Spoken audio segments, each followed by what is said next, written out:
Okay, we all set? We are, Chair. Okay, let's kick off.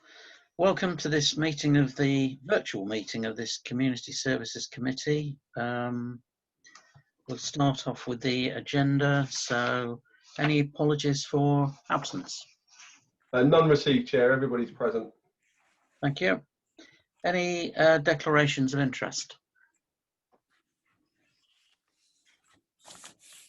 No, doesn't look like any. Thank you. Okay, item 3, Chairman's report and urgent items. I've got nothing under that heading.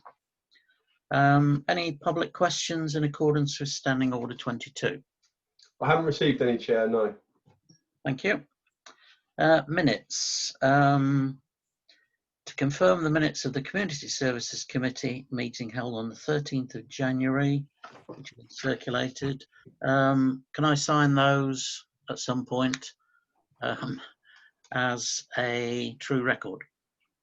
Can you put your hands up if you... Thank you. I think that's unanimous. Right, moving on to item 6. Minutes of other meetings referred to the Community Services Committee. We've got the Allotments Working Party, the Christmas Carnival Working Party, Youth Engagement, Christmas Lights Contractor. There are no recommendations in any of those. So if you're in agreement, I propose we just simply receive those and move on, really. Is that okay? Yeah. Thank you very much. So we're now on to officers' reports. Forward planner and resolution trackers, starting on page 17. Are you going to do this one, Carl? Yes, Chair. We can just highlight a couple of points in terms of the resolution tracker. As you've seen set out there, Phil can probably give an update on the floral displays in a second, because he's been working on that one in terms of the application for the barrier baskets. We had a response from the Secretary of State's office around the bylaws, and that was to ask for some further clarification on some of the suggested bylaws we put forward, and to basically say that they're refusing our application at this stage. Now, pending clarification. Well, so what we've asked them, officially, they've given us one reason as to why the bylaws, or one or two of the bylaws, weren't appropriate. However, on the phone, they've given us a list of other things. So what we've asked them to do is clarify in writing exactly what their issues were, so that we can understand whether it's a case of revisiting one or two of them and putting their issues straight, or whether it's something a bit more fundamental. I think it's fair to say that the government office on this sort of thing are very, very tight on any new bylaws, in particular the wording, and in particular the justification for putting in place new bylaws. Can you give us an example? Yeah, so the issues that they have, the things that they normally have issues with. So one of the things, for example, is around the flying of drones.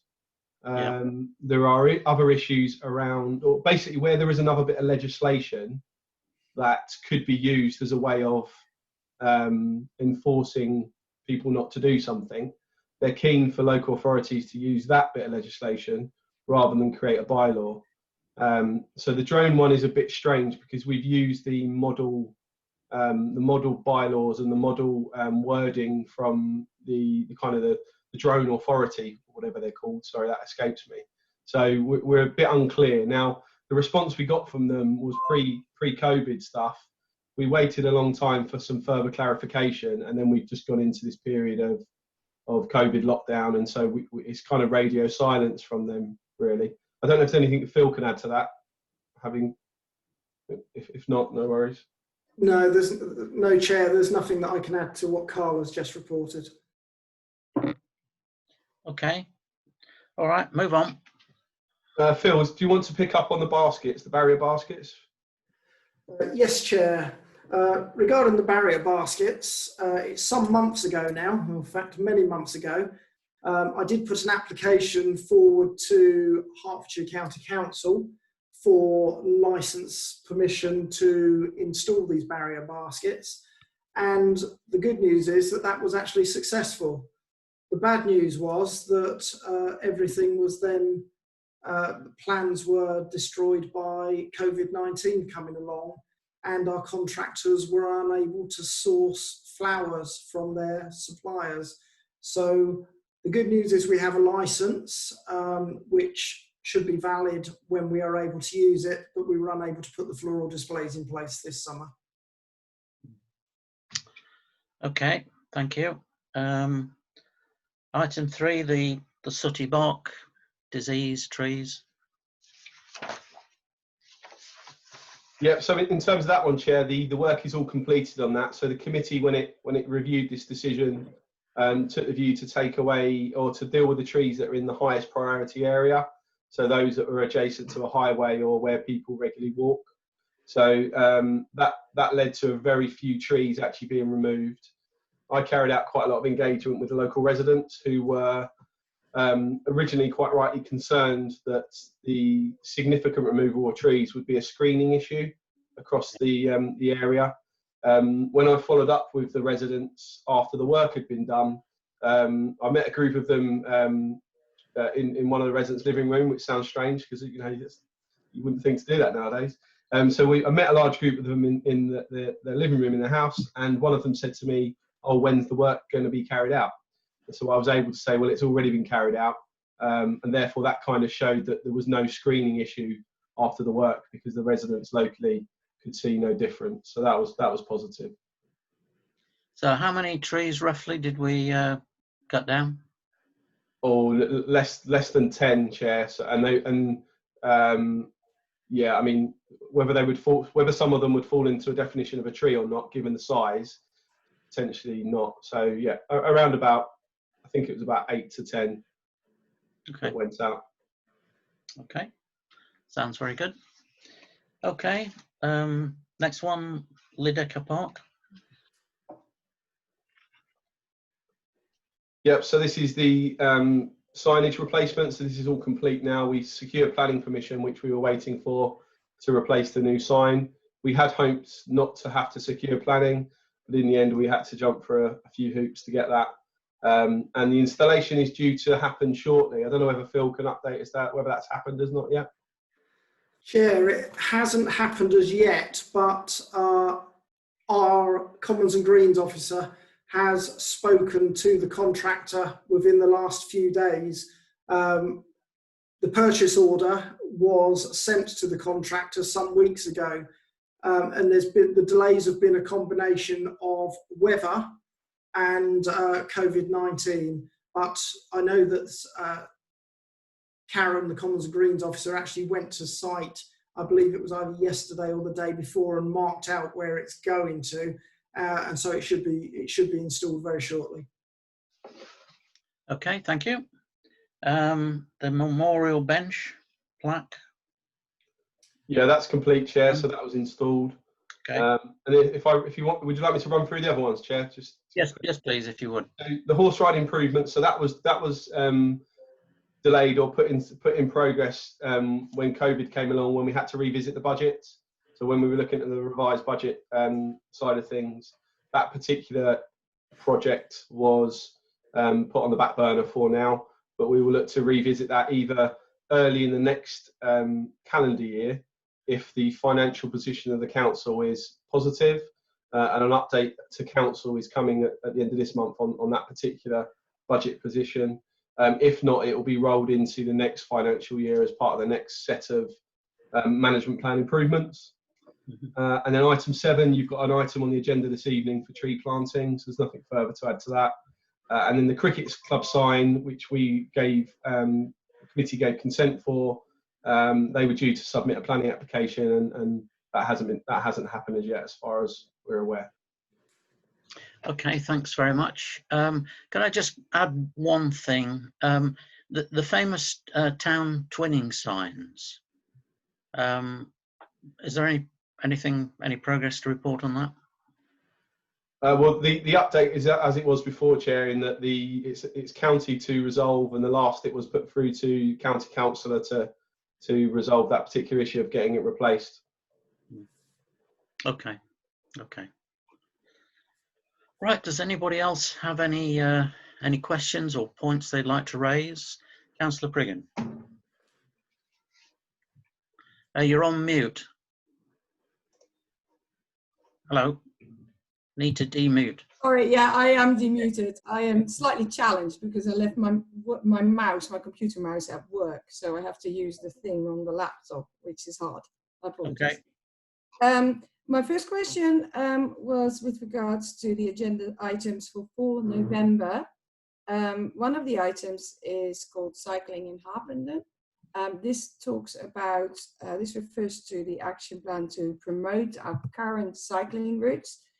I just wanted to ask the officers if and where the letter that we propose to send to County Council about our suggestions of using Harpenden for cycling improvements, where that would fit in.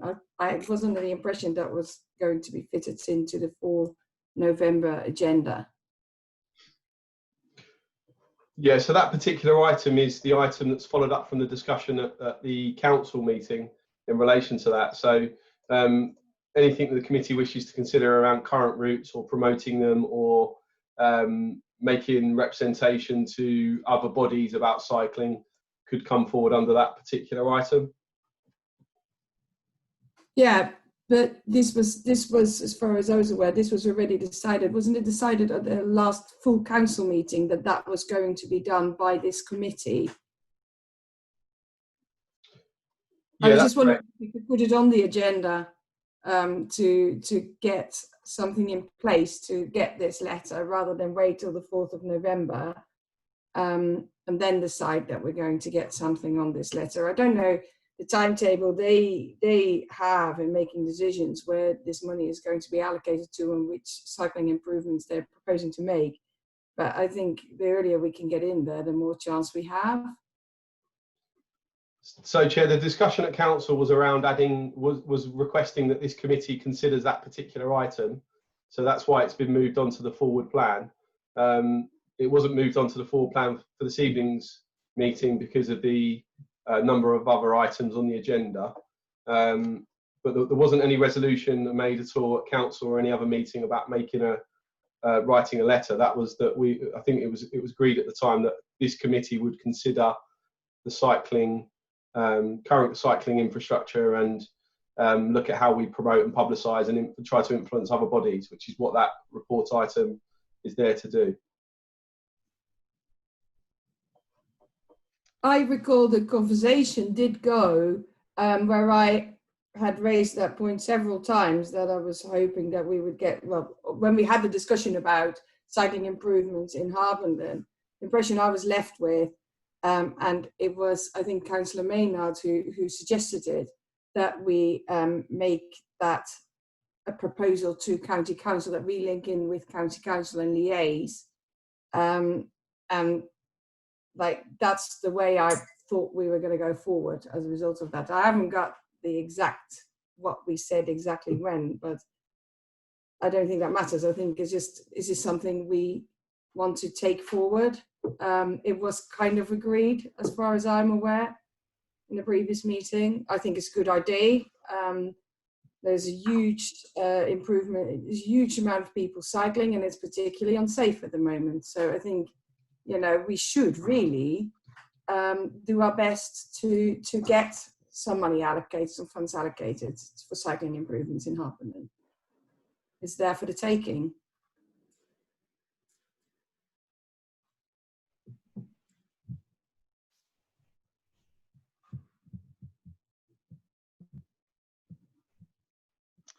Do you want to comment further, Carl?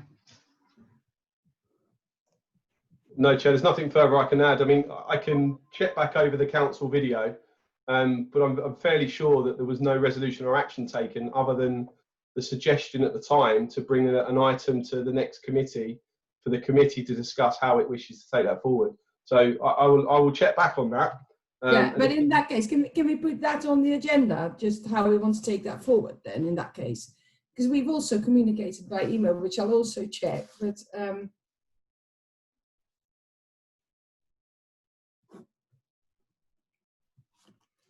Well, when you Just say put it on bringing the it on. agenda, it will be on the agenda for November. Yeah. Yeah. So this is the recommendation to County Council around cycling improvement.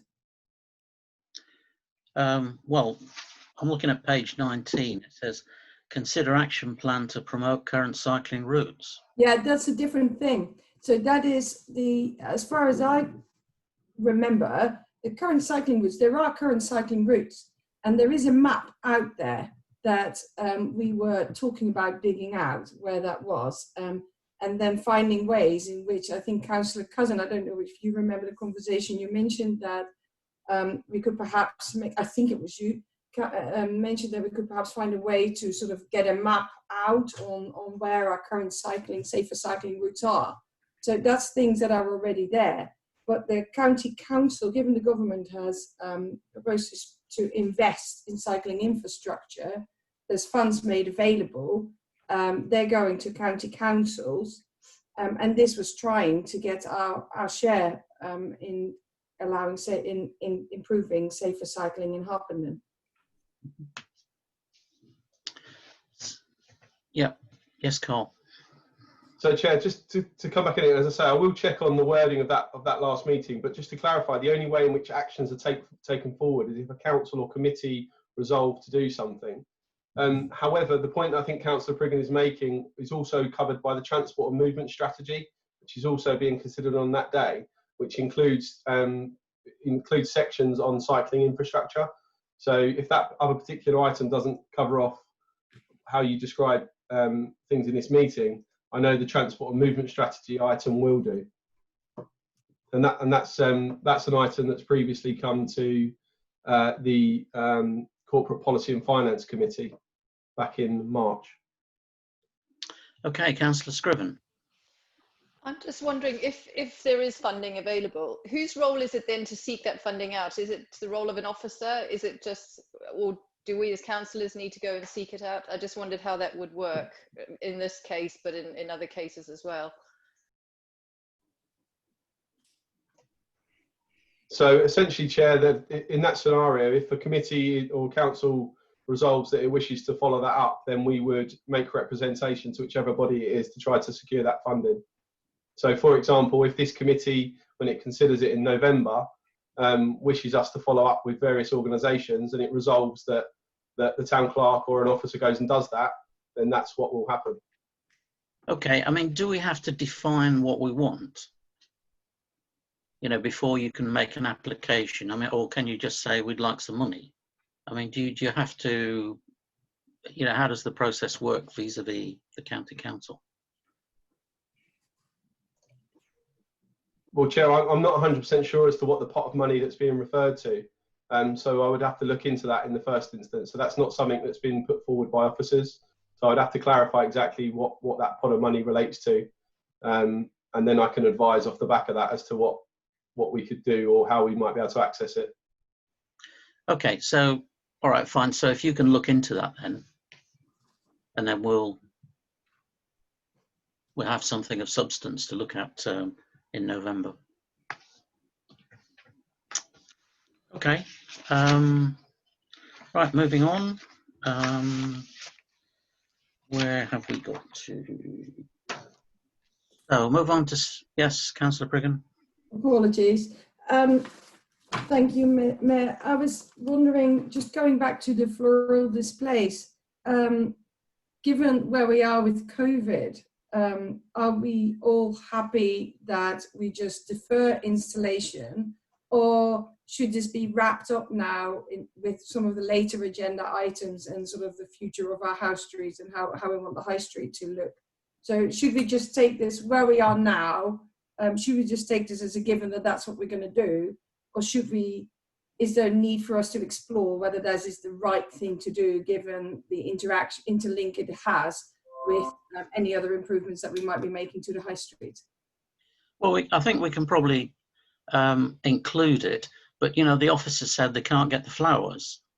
Yeah. So, you know, that's sort of fairly fundamental, isn't it? Yeah, no, I agree. But given that we haven't had them all installed, if we had the flowers, we would have had everything installed and we would have incurred that cost. Now we haven't got that cost incurred. It was a substantial cost from what I remember. I thought it was 30 to 60,000 pounds. I can't quite remember what the full amount was, but that's what I had in my mind. That's a significant sum of money. If we haven't done it yet, we are going to try and make other improvements to the high street where those would be. I was wondering if it's worth wrapping it into that rather than putting these in and then having a separate project for the same space where we are making other improvements. Well, we can talk about it under that item. Okay. Okay. Any other points, or can we move on? Okay. Let's move on to Public Realm Improvement Plan.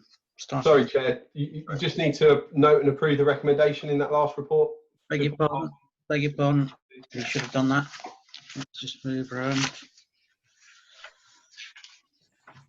So the recommendations on page 17, 2.1, asked to note and approve, subject to any comments or amendments, the forward planner attached at Appendix A.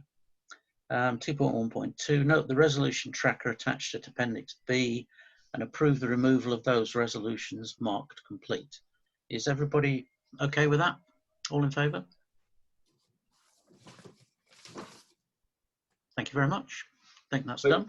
Thank you, Chair. Okay. Now move on to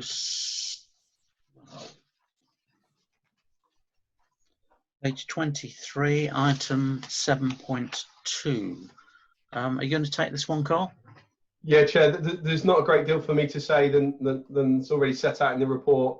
At this stage, we're looking to agree the scope of the areas that we would include in the improvement plan with a view to then working up the options for those areas in the coming months with a view to, in March 2021, agreeing an improvement plan. So, the preferred way forward for each of those sites. Okay. Just in case any member of the public's listening to this, on 3.3, could you just explain what the concourse area is? I mean, I think most of us know what it is, but just, for clarification to the public. Yeah, of course, Chair. So the concourse area is the area outside Boots. It's the kind of the small square that we have in the town centre where we currently have street food traders and other stall-based traders operating throughout the year. Okay, thank you. Okay, so councillors, any comments or points you want to raise on this one? Councillor Scriven and then Councillor Priggen. Obviously, you've said that some will depend on transfer of ownership to Harpenden Town Council. I just wondered if you could clarify which ones weren't under HTC ownership and we would be looking to transfer, and also whether there was any sort of financial implication in that, or if it was just a straightforward transfer, and would there be sort of any significant maintenance costs, I guess, and where the funding from that would come from. Yes, certainly. Thank you, Councillor Scriven. So, Chair, the two that are on that list there that we don't currently own are Thompson's Close, which is essentially a piece of highway, which I understand is owned by the county council, and Harding Parade, which has a bizarre ownership in that the stretch right next to the road is highways and county council, and then the kind of from the edge of the planters into the shops is district council. So Thompson's Close is not one that we've had set out on our business plan before, but Harding Parade is an area that the council has had an eye on for some time, I think is the best way of saying it, because it is one of the gateways into the town. So if you come out of the station and down Station Road, particularly if you haven't been to Harpenden before, the first thing you see is those big planters and the trees that at the moment are offering little value. So that particular one, we've had initial discussions before, and the district council previously have indicated, certainly at an officer level, that they would be very happy to pass that bit of land over to us. They don't have any budget or any funding or any plans to do anything with it. And we have also had verbal agreement that the county council would provide us with a licence for the strip of land that's directly next to the road. So slightly complex in ownership in that one, although there are quite easy ways forward. Now, of course, any improvements that get put in place across any of these sites, we have, of course, got capital funding available to do the actual improvement. But Councillor Scriven's point is really important in that we also do need to think about what the ongoing costs are for whatever it is the committee wishes to put forward. And that will obviously need to be covered off by the general budget and obviously precepted if needed. Okay, thank you. Councillor Priggen? Thank you. I was just curious about on the 3.5, our timetable, the community engagement services survey, is due to take place in October 2020. Is there any way we can have an indication as to what we're going to ask in it?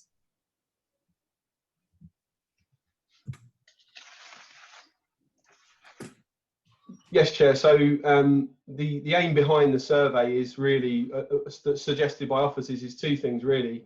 One is to understand whether and how residents currently use the areas that you agree is in the scope, but also just to open it up to get ideas basically as to what residents might believe or might think is a good use for those spaces. So it's a fairly open survey just to try and generate some ideas to help officers and the committee's thinking around what might be best for those particular areas. But any survey wouldn't be a weighted survey. It'd just be open to generate ideas. So what I mean by weighted surveys, if you get 500 people suggesting one idea, that doesn't commit the council to having to go forward for that. There's no weighting to the number of times something gets suggested. So that's the suggestion in the current timetable. So it's an open question, effectively, is it? Along the lines of what we did with the capital receipt. So the open question, Chair, I would think would be along the lines of, well, there'll be two. So these are the areas that we're planning to, or we're looking at options for how we improve. How do you currently use these areas? So we can understand the kind of usage, because what we think might be the usage for those areas actually might not be. So that might give us some useful information. And secondly, what ideas do you have for these particular areas in the future if we were looking to make improvements? So that would be the suggested questions to keep it as simple as possible. Okay. Okay, thank you. Councillor Hill? Yeah, thank you. Just on a practical basis, is this going to be online, or is it going to be, basically what form is it going to take? So, Chair, what we would normally do, the base of the survey would be an online survey. So we would try to direct as many people as possible to the online survey, because that has lots of benefits, not least about collation. But we also do run hard copy surveys as well. So we would put them in prominent locations. We would also have them in normal times. We would have them available from the town hall, which we wouldn't be able to do at this time. But we would look to place the hard copy surveys at various places around town. We tend to also normally get hard copies out to key groups as well, so that they can help sort of spread the word amongst their members. Okay, thank you. Any other comments from anybody? I think all we're doing here is just simply approving the scope of the work. You know, we're not making any decisions on what might come out of that. That will come later once we've got the information.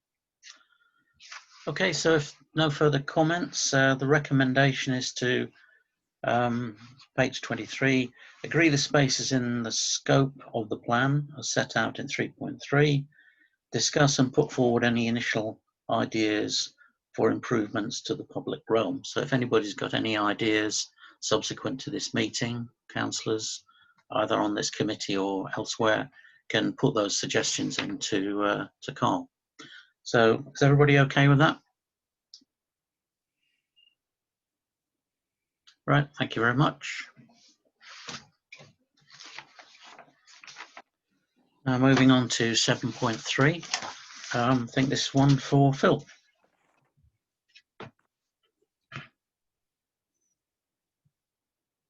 This is actually me, Chair, this one. Okay.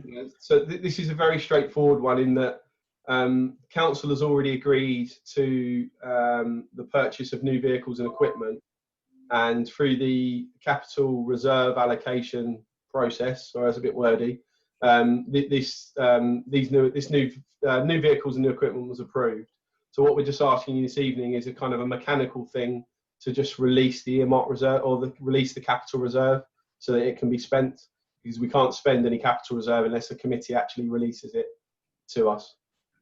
Okay, can I just ask one clarification on 3.2? What is the electric gator? Phil? So, Chair, if I can answer that for you, it's known as an all-terrain vehicle.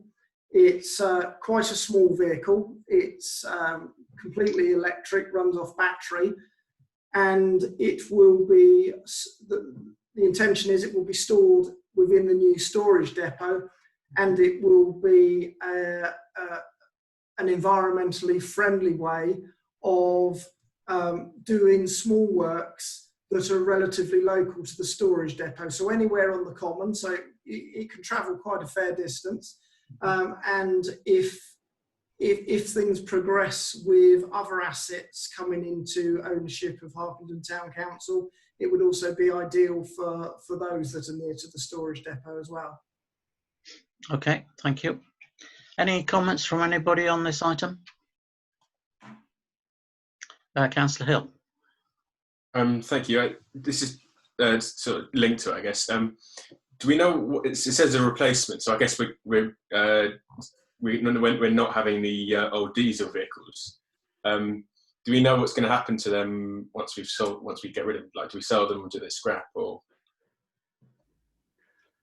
Yeah, Chair. So what will happen is that when we get the new vehicles in, we will essentially run down the current ones. So they don't have a great life cycle left in them. So they will be used ad hoc around town. But the idea is that once they're out of their lifespan, we've then got the new fleet of vehicles ready and in place. And I say fleet, we're talking 2 or 3 vehicles. So fleet's probably a rather elaborate word for it. So we will then look to dispose of the vehicles in a way that is, in a way that's appropriate to the council, really. Okay, any other points from anybody? Okay, in that case, if we can move to the recommendation on page 27, we're asked to approve the release of £90,000 from capital reserves in order to deliver the vehicles, improvements and additional equipment that was agreed by council on the 18th of May. All in favour? Yep, that looks unanimous. Thank you.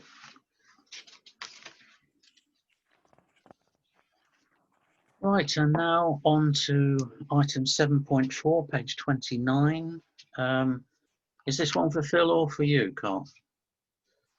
Chair, there is not a great deal to introduce on this one, so I'll happily say that this is the competitions that we're suggesting go ahead in Harpenden and Bloom in 2021, subject to us being able to deliver them, and issues around COVID-19 not being as they were this summer. Yeah. I mean, for those less familiar with this stuff, I mean, when you're, if you go through the chair as mayor, you end up judging some of these competitions, and they are very well attended and interested in, particularly by children from various schools. So it's quite an event, and they all get very excited about the prizes and their judging them and all that stuff. So this is a good effort. I think you probably agree with that, Nicola. Yeah, it's well worth doing. It sounds a bit complicated and everything, but it's very popular.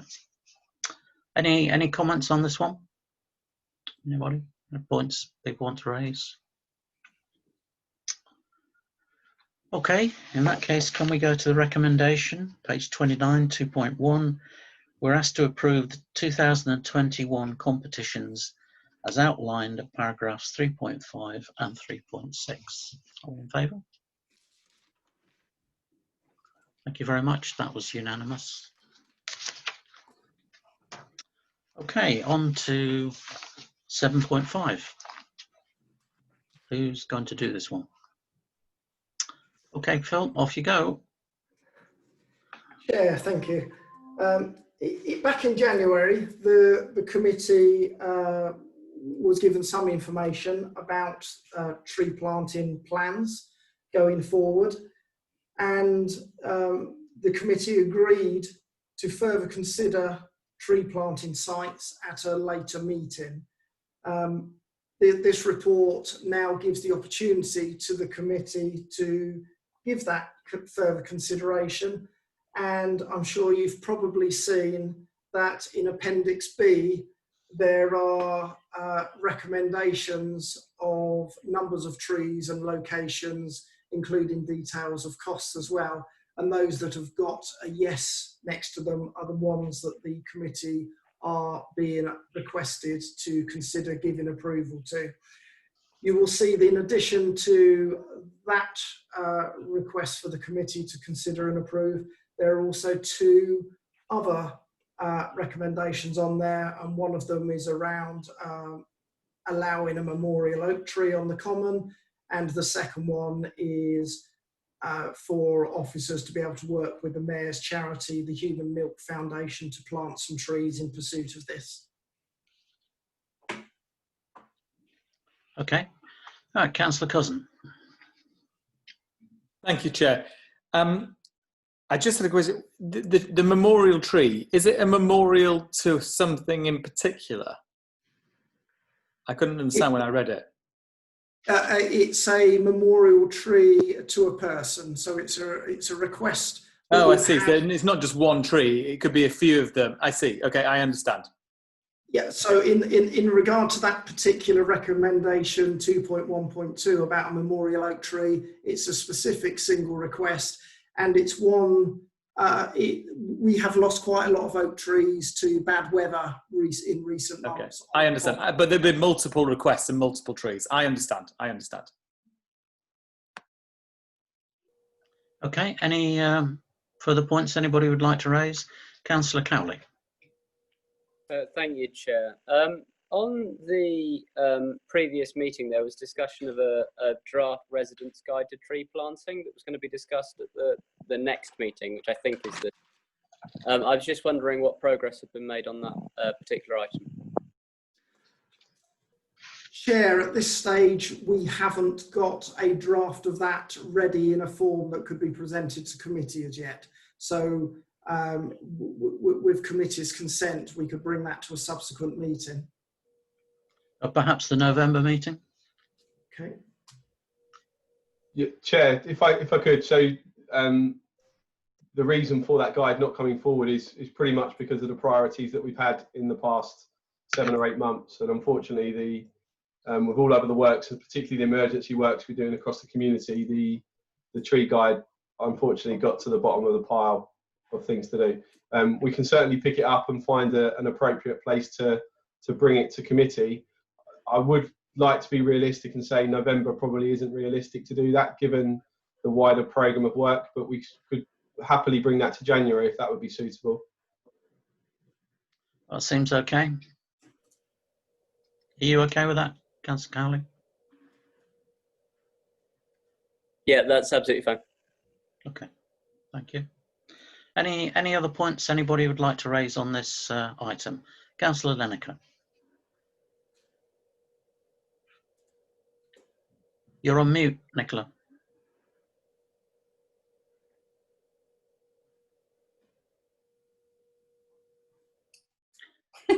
Sorry. We've got the list where we will have people saying yes to various sites. You don't have one that corresponds to Church Green, which is page 51.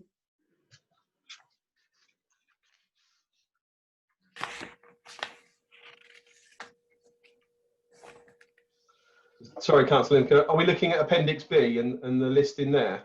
Yeah. Bear with me a second.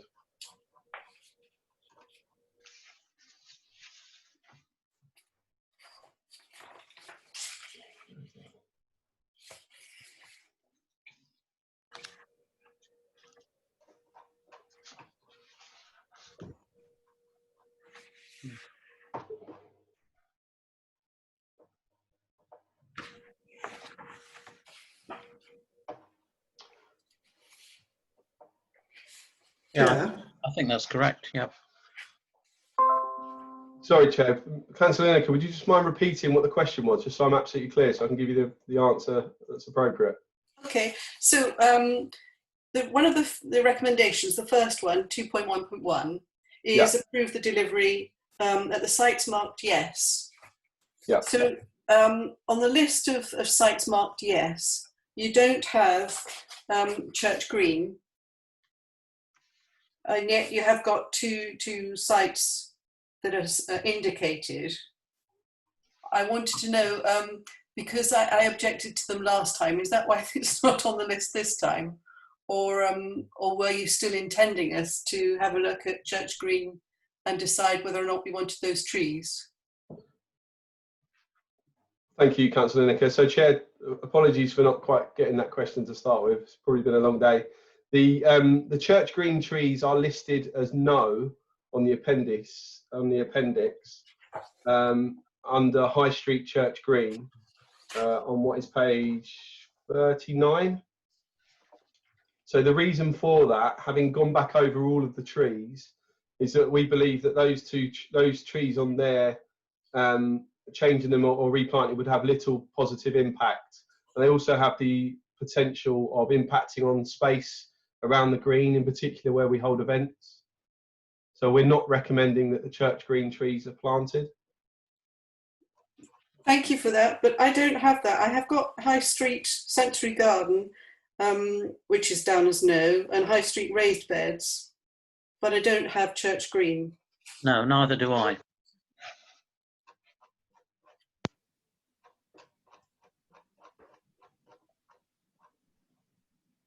Okay. Chair, I'm just going to double check this agenda pack just to understand what's going on here.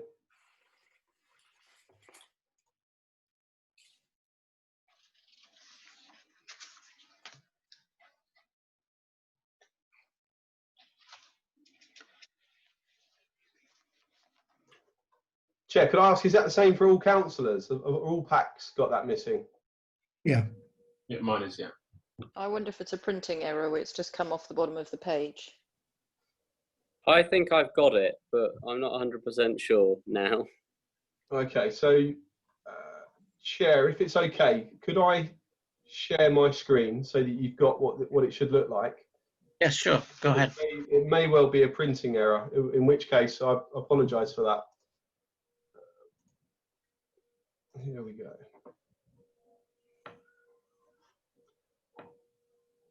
So this is what this page 39 should look like. Okay. Well, we're definitely missing, or some of us anyway, are missing the Church Green one where it says no. And I'm missing the Leighton Green as well. Yeah, both of them. I haven't got yeah. And Yep. have you got the next page? West Common, Southdown Ponds. Yes. Yeah, got that. Wow. Okay. So it's just those two rows at the bottom of the first page that we're missing, which are both no's. Okay. Just to say, well, I'm looking at mine on my laptop, and I think that might be the difference between mine and everyone else's, possibly. Right. Okay. So, Chair, I can only apologise for that. So the one I've got in front of me is the merged version that was available and sent out electronically. So clearly, for some reason, it looks like those two have dropped off that particular page, which is rather strange. Okay. So just to confirm, so underneath the High Street Sensory Garden, there is another one, High Street Church Green, as you can see here, which is a no. These are the trees that Councillor Lineker, I think, was referring to. And then below that is the Leighton Green, which we're deeming as being too costly given the number of trees that would be involved. And then we've got the second page, which has got West Common as a yes, Southdown Ponds as a yes, and the Cricket Club Copse as a no. Yep. Okay, but those two items are still no's, so I think we can still proceed, can't we? Because on the basis that they're not yeses, if you see what I mean. Any other comments on this report from anybody? Okay, in that case, can we move to the recommendations? I'll take them all together if that's okay. 2.1.1, approve the delivery of planting at the sites marked yes. Approve the planting of a memorial oak tree on the common adjacent to the 1081 just south of the Barlands car park. And approve that officers work with the Mayor's charity, the Human Milk Foundation, to plant trees in line with the Baby Loss Awareness Week. Are we all in favour of that? Thank you. That looks unanimous. Right, onward.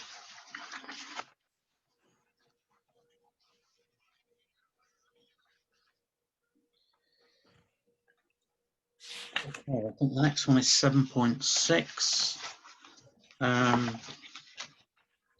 This is one for noting. Do you want to make any comments on this, Carl? No, Chair, I don't have anything further to add than what's in the report. Okay. Just a presentation comment from me on page 62. I think some of the coloring's a little bit hard to follow.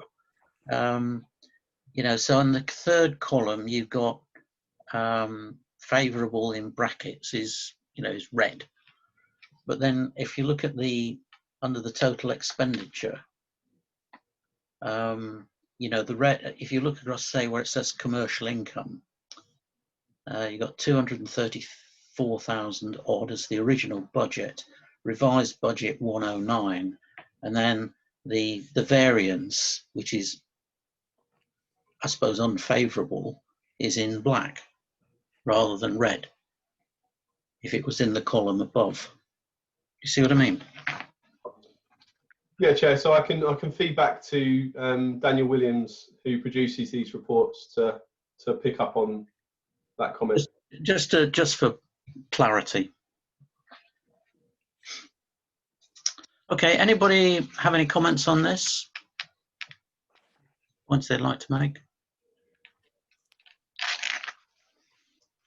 No. Okay.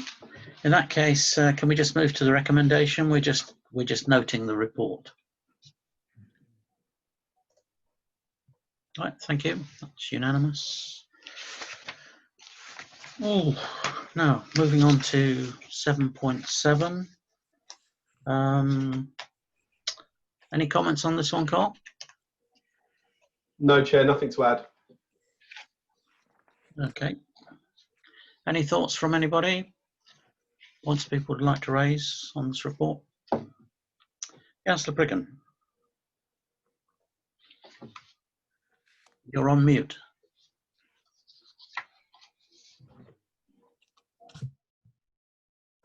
I'm just checking which ones we're on. I'm thinking, oh, sorry, not this one. 7.7. Yes, page 63. Okay, fine. I was turning too quick. Apologies. Okay, fine. Okay, well, in that case, move to the recommendation on 63. Note the budget timetable in paragraph 3.5. Note the proposed growth items as detailed in paragraph 3.7. All in favour of that? Thank you very much. Right, now on to 7.8, the boardwalk proposal. Just one question before we start on this one. What do we mean by a reasonable review of their tender price? So that's in 2.1.2. So, Chair, that language reflects that it's been a fair period since we carried out a tender exercise with the contractors. And during that period, clearly some costs or prices might have gone up, and so things might have changed. Yep. So as it stands, we've been in regular conversations with that particular contractor on this matter since they first tendered. So a reasonable review is to say, essentially, is what you quoted before still relevant in the context of this project and the current times? Which we believe the answer is going to be yes. If that reasonable review comes back and they say, actually, it's going to cost you £20,000 more, for example, then we will be then in a position to need to consider our options around retendering, for example. So it's just to check, Chair, whether we're still securing the best value that we were securing at the time, and that best value is financial, but it's also around the actual contractor themselves, who we work very closely with. And it's worth just saying that this current contractor, in some cases, were less than half the price of some other ones. Yeah. Does this involve any sort of materials, which might have been subject to price increases? I mean, that's what I'm hearing in the in the building trade, that materials prices have risen. Yes, Chair. So that would be one of the things that we need to review. So given it's a boardwalk, there will be there are the materials that make up the boardwalk, so some of the wood itself and also some of the alternative material that we're using. So there could be some differences in that part of the cost. But also the other part of the review is looking at the planning conditions, because we carried out planning application and tender in parallel. And so some of the feedback we got as part of the planning application process has meant that we had to tweak the spec that went out in the original tender. So, but as I say, the contractor in question, we've worked with on lots of projects. So we know their work. They carried out the Lydekker Ponds work that this committee commissioned, if you like. And we've been in regular dialogue with them about this project throughout the period where we've been trying to secure the funding. So we don't expect any surprises. Okay, so if we approve the release of the capital reserve, and it turns out that the tender price has gone up significantly, does it come back to us for reapproval? Yes, Chair, it would. So it'd either come back for reapproval, depending on the value. So if the difference in value is outside of the financial regulations that we're able to approve without going through committee and council, then we would have to bring it to a body.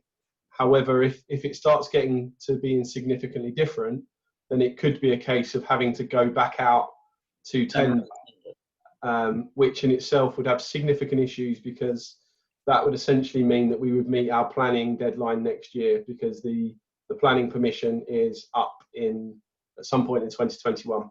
So we would essentially start the whole process again. Yes, that would be unfortunate, but those of us who have been involved in planning for a number of years, especially Councillor Heritage, will know that really all you have to do is put a spade in the ground, and that constitutes the start of the project. So if the absolute worst case, we could nip up there with a few stakes and knock them in the ground, and then that's apparently is sufficient. Yeah, Chair. I mean, that certainly is true in some cases, but in this case here, we need to get some of the conditions out of the way before we're able to put a spade in the ground. So they're pre-spading ground conditions. Okay. Otherwise, I'll be up there myself. Okay. All right. Fine. Okay. Does anybody else have any comments or points they'd like to raise on this report? No. Okay. In that case, can we move to the 4 recommendations? I think it is. Yep, 4 recommendations. I'm not going to read them all out. The key one is the release of the 100k capital reserve. The contractor, approve the preferred contractor, and approve the time frame. Got them all there. All in favour? Right, thank you very much. That was unanimous. Okay, last one in white, 7.9, about the play area redevelopment. You going to talk to this one, Cole? Yes, thank you, Chair. So this is quite a simple report at this stage. He's requesting that committee agrees to setting up a small working party in order to lead the development of these 2 play areas, subject to them transferring over from the district council.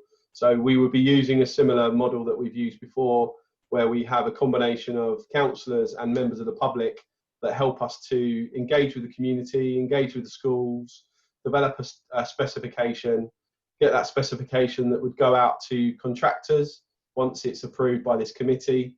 And then that working party would be the lead body that carries out the assessment with officers that will then lead to a recommendation to this committee itself. So the working party will do all the detailed work in order to get to recommendation for the committee for the preferred contractor and design. Okay. Have we got any volunteers for that committee so far? Or working party, sorry. So Chair, the way that the mechanics of it work, so it is subject to proportionality. So if agreed this evening, the working party will consist of 3 councillors. 2 of those will need to be Conservative councillors, and 1 will need to be a Lib Dem councillor. So the Conservative nominations would, as usual, come through the town mayor, and I will write out to the 4 Lib Dem town councillors asking them for their nomination to join the working party. Once those are submitted, then we'll kind of kick off the working group once the land is transferred over into our ownership. Yes, of course. Yeah. Okay. Any comments from anybody on this report? No. Okay. In that case, 2.1 on page 71, we are asked to approve the formation of a working party to help guide both the design work and evaluation of tenders as set out in section 3. All in favour of that one? Thank you very much. That was unanimous. Right, I now think we have to vote to go into part 2, don't we? Just have a look. That's correct, Chair. So you're now asked, Chair, to resolve to move under exempt business in order to carry out the items 8.1, 8.2, given the confidential nature that's contained within them for varying reasons. Yes, so we should resolve that in view of the confidential nature of the following items which relate to the business matters of other individuals and organisations. The public and accredited representatives of the press shall be excluded whilst they are discussed. This is in accordance with the Public Bodies (Admission to Meetings) Act 1960 as amended by the Local Government Act 1972. Are we okay with that? Thank you.